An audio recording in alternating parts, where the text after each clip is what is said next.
Before his transformation, Rocksteady Xebec was already one of the strongest characters ever, capable of overpowering immensely strong fighters like Harald and Garling, or even being able to kill a Navy admiral. But with his newfound demonic powers, Xebec's strength has become something absurd. The first character Xebec fought in this state was Kaido, but this was not really a fight, where it only took Xebec one move to knock out Kaido. Kaido is the same character who years later managed to outlast an entire war against Luffy and his allies, taking more on-page damage than any other character ever has in all of One Piece. But here, at full health and in dragon form, one swipe from Xebec was enough to knock Kaido's lights out. Xebec follows this up by completely overpowering another future Emperor of the Sea in Big Mom, then immediately afterwards clashes with Whitebeard. This clash between Xebec and Newgate caused one of God Valley's huge twin mountains to be destroyed, as just collateral damage. To give some context to the level of power here, Roger and Whitebeard also had a clash earlier in this same area, but in addition, the massive combination attack God Valley's strongest characters did against Imu also happened here, yet it was this clash between Demon Xebec and Whitebeard that did by far the most damage to the environment.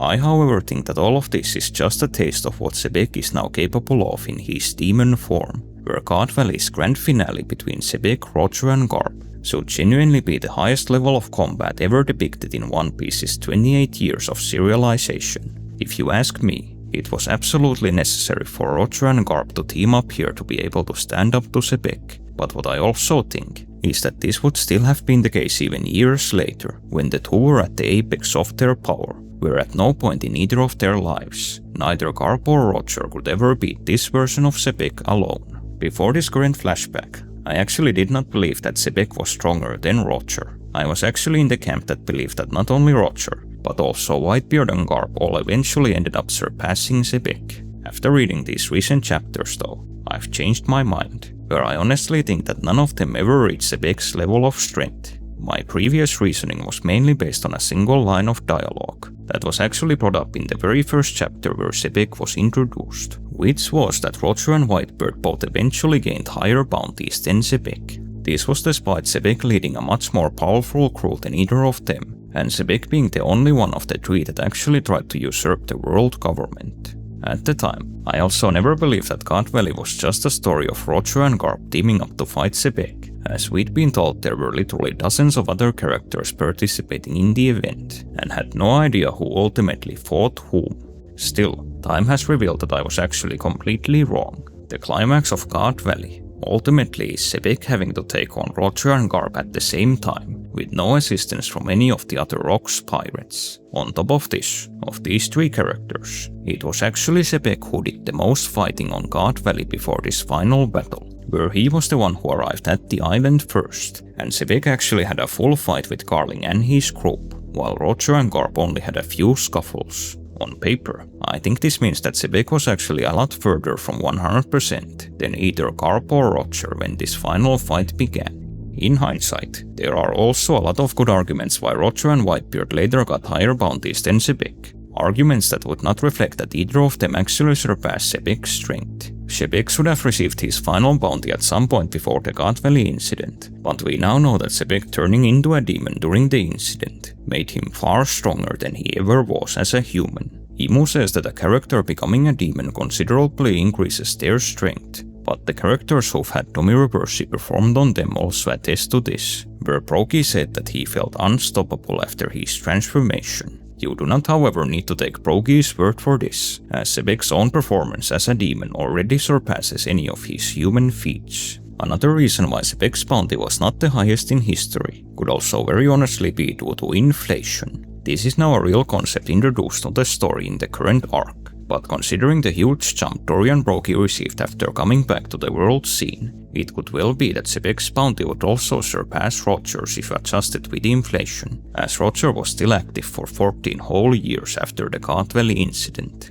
Granted, bounties are not really a thing I should be focusing on in this video, as the One Piece story has plenty of times shown that characters with lower bounties can still be stronger than those with higher bounties. The real argument I should use is that at least for me, there is simply way more evidence for Xebec in the story being a stronger character than there is for Roger. Xebec at the very beginning of his career as a pirate was already strong enough to kill an admiral, but to also still have enough strength left to clash with the strongest king in Elbaf's history, a clash that in itself was also said to have blasted everything from its path within a 5-kilometer radius. I would honestly say that even this first clash between Xebec and Harald was comparable to the clash Roger and Whitebeard later had during their final fight. But the insane part here is that unlike Roger and Whitebeard during their respective clash, this was Xebec as a bona fide rookie.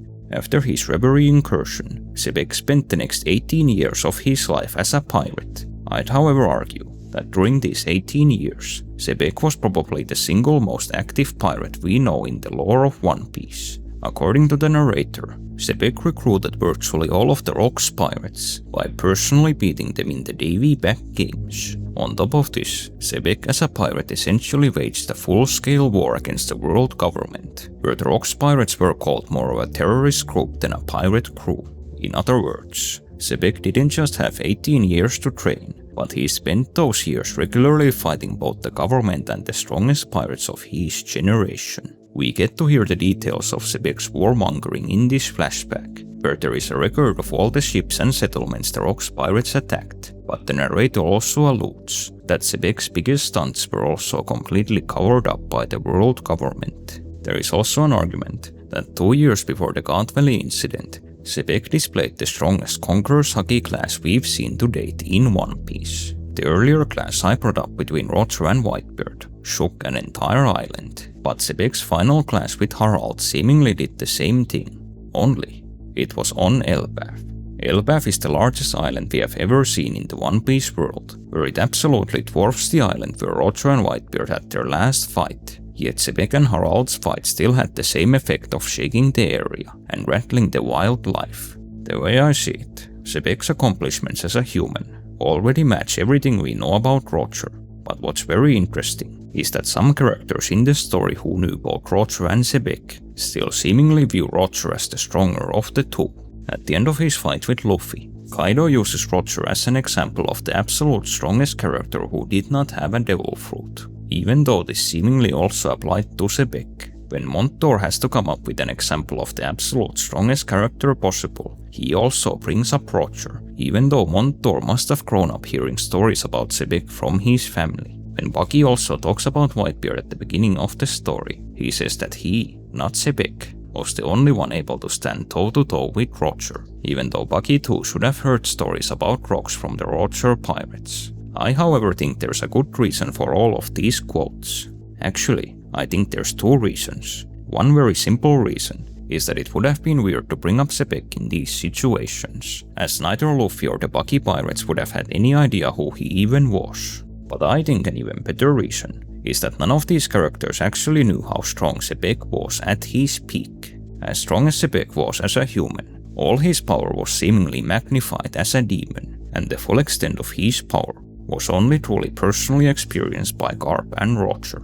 I am not entirely sure why One Piece decided to make Xebec this insanely powerful, but now that all of this is in the actual manga, I just do not see what evidence there is for Roger having ever surpassed this monster. Demon Xebec basically belongs in a different story entirely.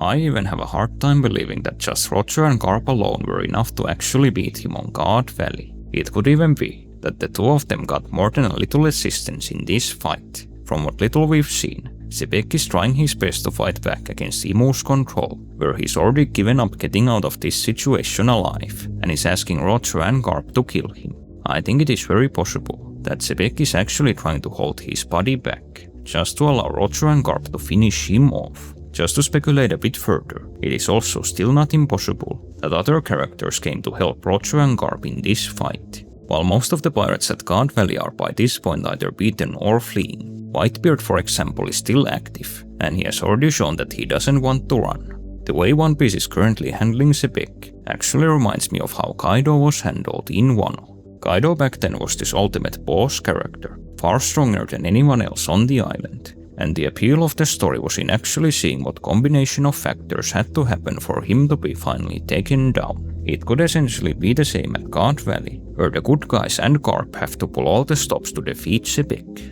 I should probably make one thing clear though. Despite how I may have packaged this video, I do not personally think that Xebec, even in his demonic form, is the strongest pirate in history, even if he is stronger than Roger or Whitebeard. The strongest pirate we've ever heard of in One Piece is likely still Joy Boy, but I do not honestly think that he is going to be surpassed by anyone until the current generation finally reached their peaks in the final war. Considering what we have now learned about him though, it could also be that Xebec never even surpassed his own ancestor. This chapter essentially places Davy Jones as the third most legendary character in all of One Piece, where he's genuinely only behind Imu and Joy Boy. Not only was Jones the founder of his own branch of the D clan, but Xebec in this chapter drops a complete bombshell that Jones might have also been the former king of the world. Xebec even suggests that there is a chance that Imu is even more scared of Jones than he is of Joy Boy.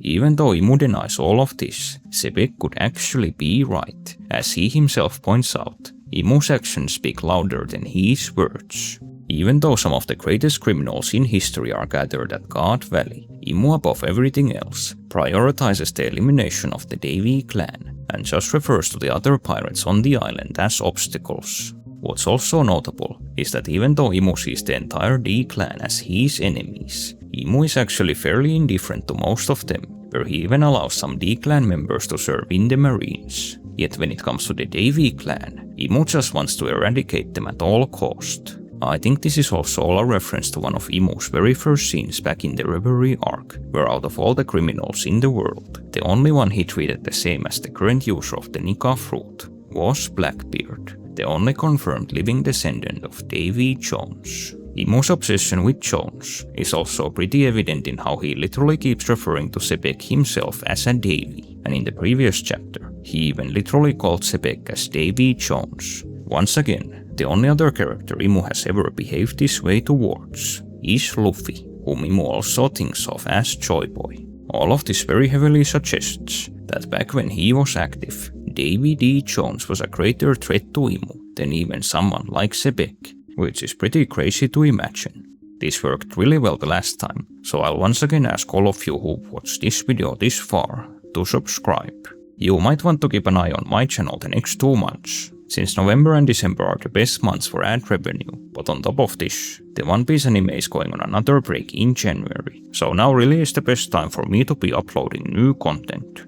Let's say Xebec is actually telling the truth, where Davy Jones truly was the king of the world before Imu. I think this would mean that Jones had to have been the king at some point during the Void Century. This could mean that the entire founding myth of the world government is a complete lie. There could have actually been a period of time during the Great War over 800 years ago, where Davy Jones ruled the world, but was then usurped by Imu. This would certainly explain why Imu is obsessed with killing all of Jones's descendants, as all of them would have an actual claim to Imu's throne.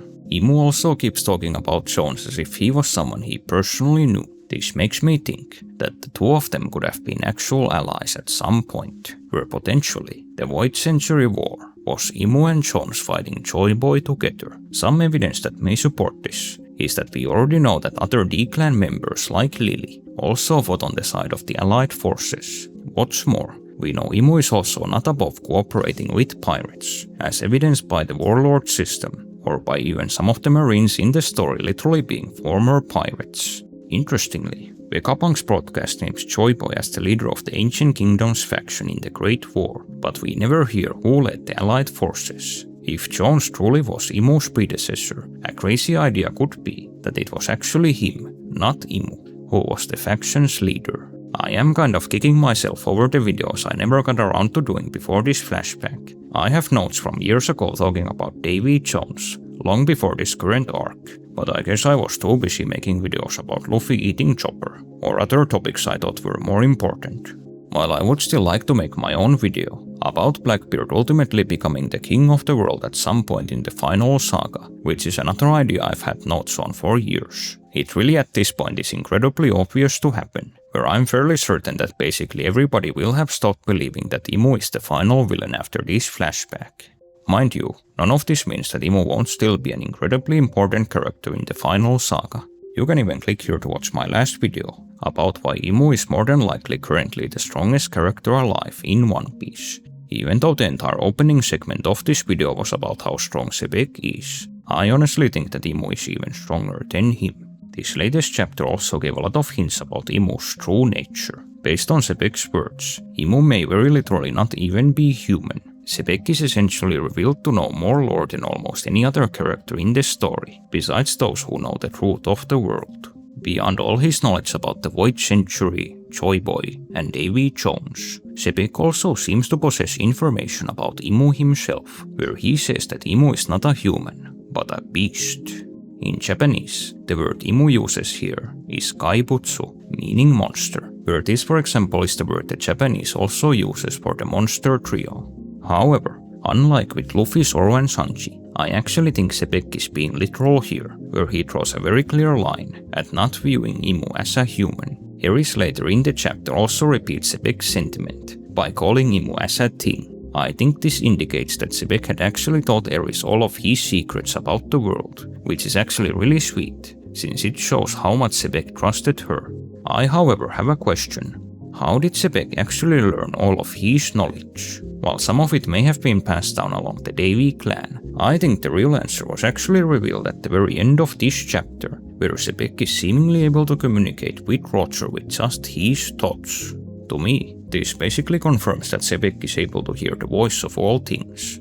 Naturally, what this means is that Xebec would have been able to understand the poneglyphs, which could be the explanation for how he learned all of his secrets. Xebec must have also been very thorough in his research. If we for example compare his information to what Vegapunk had learned, there was actually no mention of Imu anywhere in Vegapunk's broadcast, unless of course it was in the part cut off by Saint Valkyrie. There is an interesting unexplored period in Xebec's life, which is actually everything he did before becoming a pirate. Xebec was already well into his adulthood when he infiltrated the Reverie and revealed himself to the world. I think it is not impossible that for the early parts of Xebec's life, he actually traveled the world, studying the forbidden history, where this is how he could have learned most of his knowledge, including the knowledge that Imu was still alive and in the Holy Land. In essence, Xebec could have done exactly what Clover did, where he could have been an adventurer scouring the world for history. Come to think of it, the connection between the two could go even deeper.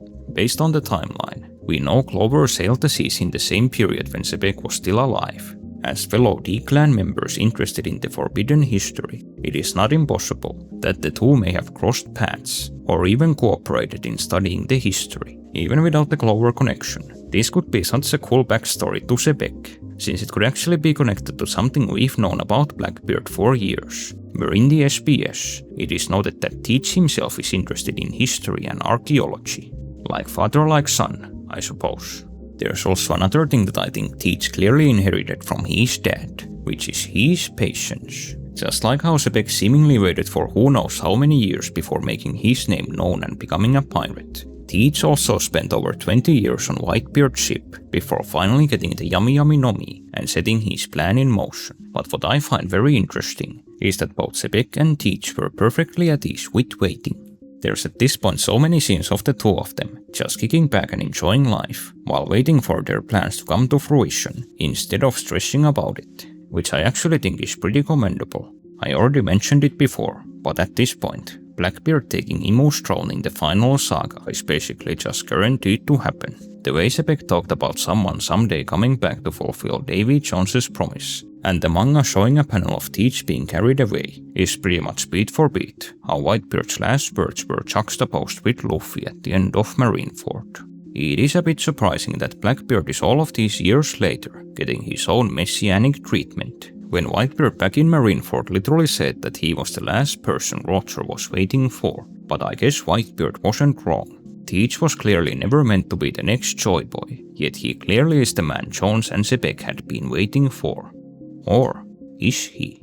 This is just a random idea I just now had, but just like Imu may well be a red herring, could this same thing also go for Teach, where he may not actually be the true heir of Davy Jones? I haven't looked at any other One Piece channel's videos about this, but I am aware that Buggy being another son of Xebec is a very popular theory. I almost want to make my own video about it now, since this chapter may have opened my eyes to the potential of this twist. Basically, This for me all connects back to an interview Oda did several years ago, where he revealed that One Piece was since the start meant to be a story of Luffy fighting the pirate emperors. Oda has also through the years kept saying that even though he's added a lot of stuff to the manga, the original idea for the story has never changed. Very fittingly, in the last page of Vegapunk's message, the current 4 emperors were also made to be more important than any of the other players. Based on the information we currently have, Buggy released the Odd Man Out, where he's in the Final Saga put on the same pedestal as the second Joy Boy,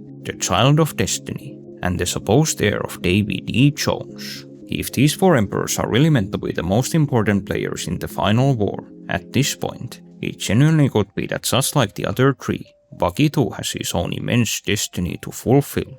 All this hubbub about destiny is genuinely making me wonder if One Piece is just making these final war figures have 2 big shoes to fill. In a nutshell, this flashback has shown that Xebec and Roger's eras were even crazier than any of us imagined. But at the same time, we keep pounding the drum that the Void Century was an even crazier era. But then we also keep pounding the even bigger drum, where the current era is said to be the craziest stuff that has ever happened in the history of this world.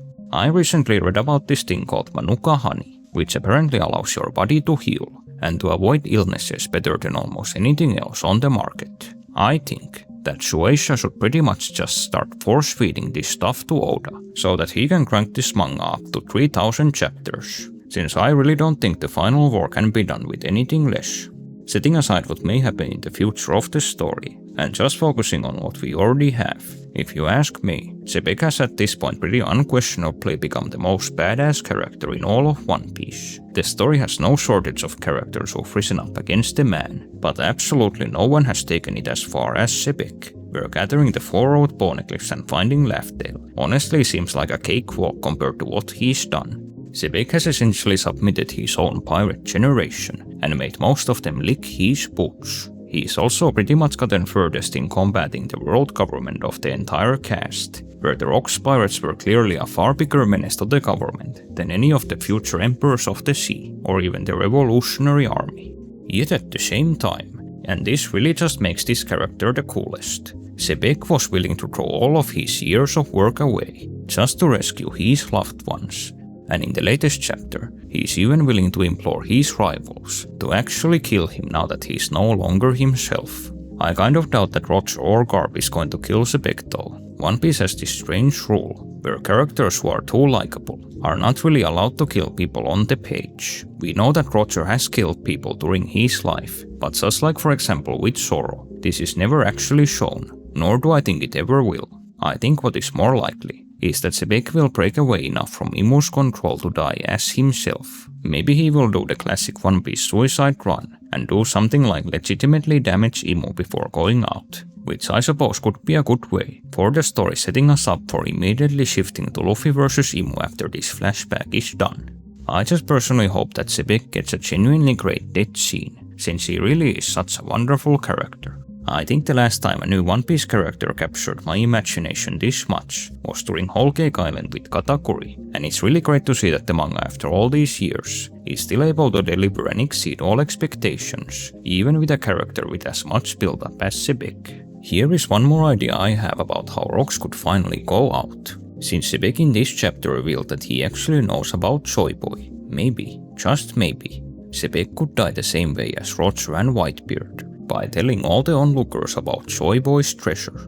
It may be a stretch, but I almost feel like something like this has to happen. This is because some of the surviving Rocks pirates were actually looking for the final island even before Roger found it, which means that they would have had to have some inkling about the importance of the road poneglyphs and where they might lead. There's even this weird moment in Chapter 0 where Shiki says that he believes Roger knows where a weapon that could destroy the entire world is located, and this has never been addressed again. So, it's just an idea, but Xebec could be the 4th big character to declare the existence of the One Piece, right after Roger, Whitebeard and Vegapunk. If someone has to kill Xebec, I think my choice would honestly be Whitebeard. Him and Xebec actually have a much stronger bond of respect than Xebec has with either Roger or Garp. But I think it would also fit Whitebeard's character, since he is very much defined by his sense of responsibility and always doing the right thing.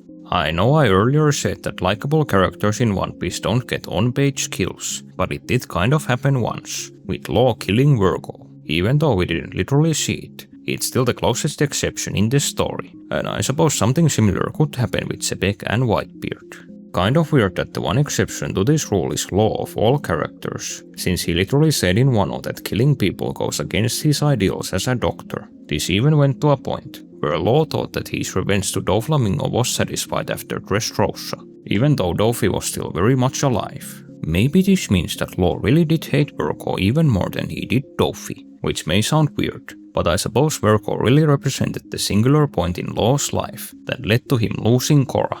Plus, he did beat the heck out of Law even though he was just a sick kid. I guess it's not really a wonder Law didn't even let Virgo say his last words.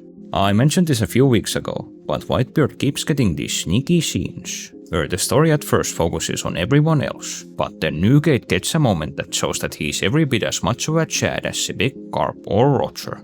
Whitebeard being able to stand up to Demon Xebec when he's just made swift work of Kaido and Big Mom is really one of the coolest scenes he's ever had. It really reminded me of Big Mom's words in Whole Cake, where she always saw Newgate as the strongest emperor, and someone she only just about could have beaten if she'd allied with the Giants. I however just had a horrible thought. Could this flashback ultimately be the last time we'll see Whitebeard in the story? There's still plenty of mysteries around Garp and Roger, but with Whitebeard, I think we've covered almost everything after God Valley. On second thought though, I don't think this is true. He'll still likely play a huge role in Blackbeard's eventual flashback, but there's also still whatever the heck is going on with Weevil. Also, Whitebeard's comment about getting a scar from someone who looked like Shanks is still unaddressed. You can actually click here to watch a video, where I go over why I think it was definitely Shamrock who scarred Whitebeard, where this flashback has now all but proven that Garling certainly did not wound him on God Valley. I am pretty sure that I in another prior video speculated that Kuma would be the one to rescue Teach, so it's kind of nice seeing that come to fruition. Even though the question of whether Teach remembers the events of this day is still up in the air, Kuma having been the one who rescued him is something Teach could have figured out by simply connecting the dots. This could definitely be something the story will use in the future, where basically Blackbeard owes Kuma his life.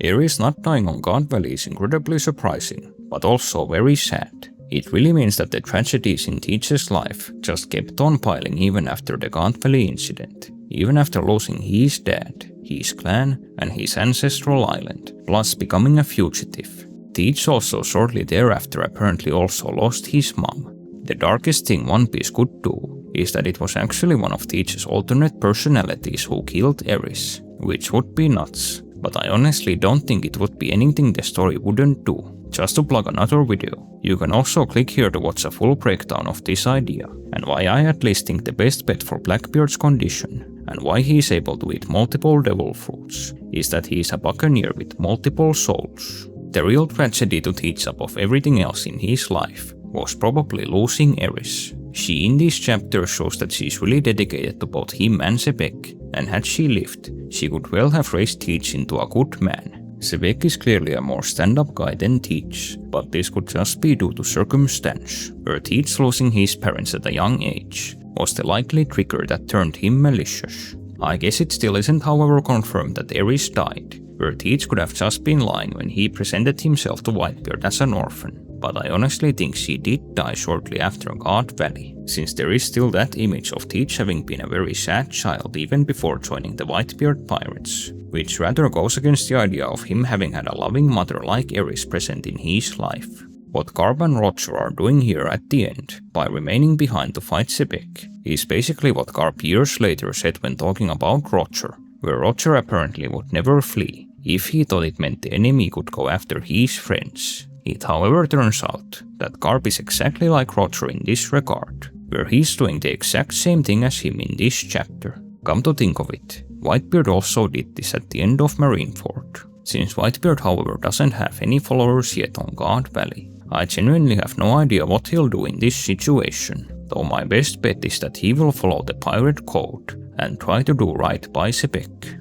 I also wonder if I'm the only one who finds Imu repeatedly calling Xebec as Davy hilarious. It just sounds so stupid to me. Davy! How you doing? About as good as can be expected.